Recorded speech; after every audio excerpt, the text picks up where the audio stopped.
Do you ever worry about missing a few words in your message or stumbling over your words? If so, today's episode is just for you.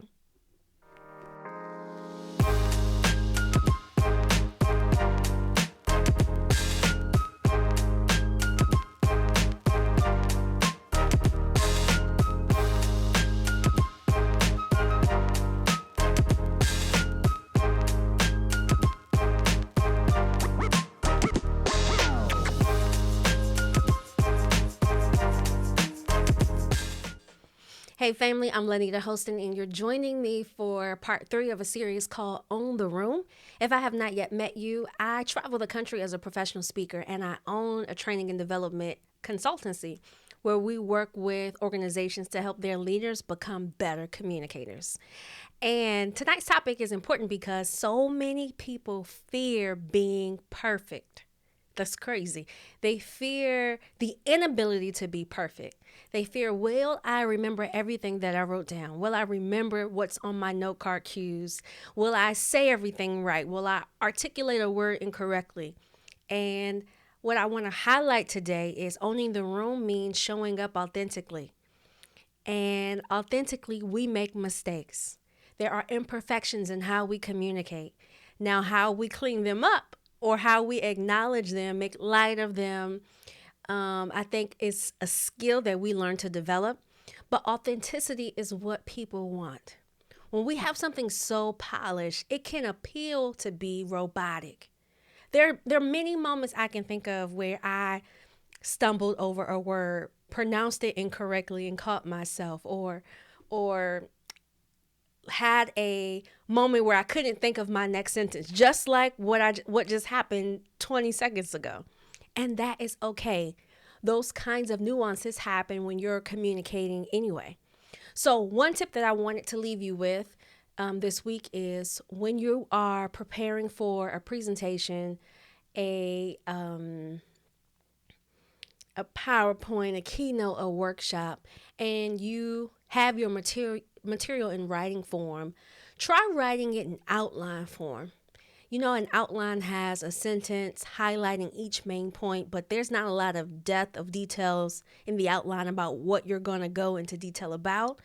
Think of you, think of you, when you have an outline like that, you're leaving room for your authenticity to show up in those transitions when you're moving from point to point. So that's one way. Outline your remarks versus writing them out completely. I do both. I write them out completely and then I outline them and I study the outline, but cross reference my notes. So that's one thing you can consider.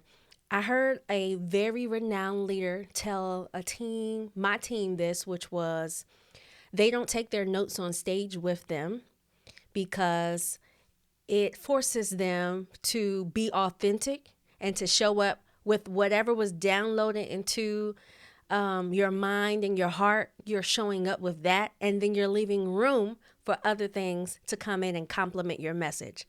So they never take their notes, no matter how they feel about being prepared with their message. And to be honest, that's kind of scary to let up off the steering wheel over your safety guide. Notes are like our safety guide. And in terms of human connection and authenticity, there's no room for safety guides. You really have to show up and be prepared to be vulnerable, to be human, so that connection can be made. Remember, we're in connecting through robotic delivery. We want to connect through a person feeling like I can see myself through that individual. I'll wrap up with this. I did a keynote back in October at a conference. I didn't feel like I was 100% prepared with the material that I had. I went out on stage with my notepad, my iPad, with the intent of glancing at my notes, but the ego in me didn't want to appear to be relying on them, so I never used it. And this is a really good example because in that moment, I was able to recall a story that complemented what I was sharing that I didn't even think about in my preparation time. And it brought up a very natural emotion, which was tears, as I talked about the story. And it resonated deeply with the audience.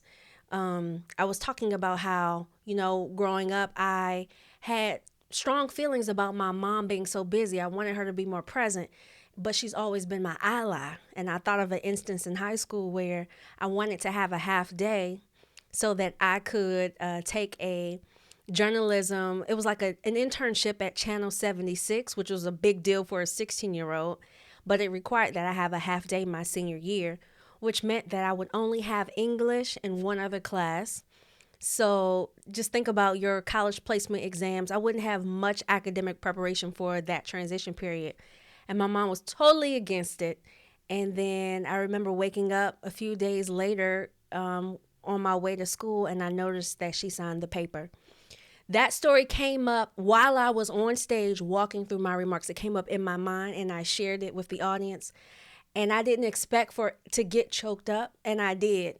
That's a really good example of allowing room for your authenticity to shine in. So it's not perfection, it's the presence that people want. They want to feel that there's some humanity in you that can connect with them as well. So, not your robotic memorization of your notes, but your heartfelt. Like, how is what you're sharing connected to their hearts and why it matters? And why it matters. I'm excited about this series on The Room because it's helping us improve these very basic communication skills. And if you've been sticking in with the series, or sticking in, if you've been staying closely associated with the series, I hope it has been helpful to you. And we're closing out next week with openings that connect. The goal, I don't know if you noticed, is to make these podcast episodes much more, what's the word I'm looking for? Condensed, succinct, brief, so that you can get the nuggets and apply them right away. I love you. There's absolutely nothing you can do about it. I'll see you next Tuesday at 8 p.m. Have an awesome week.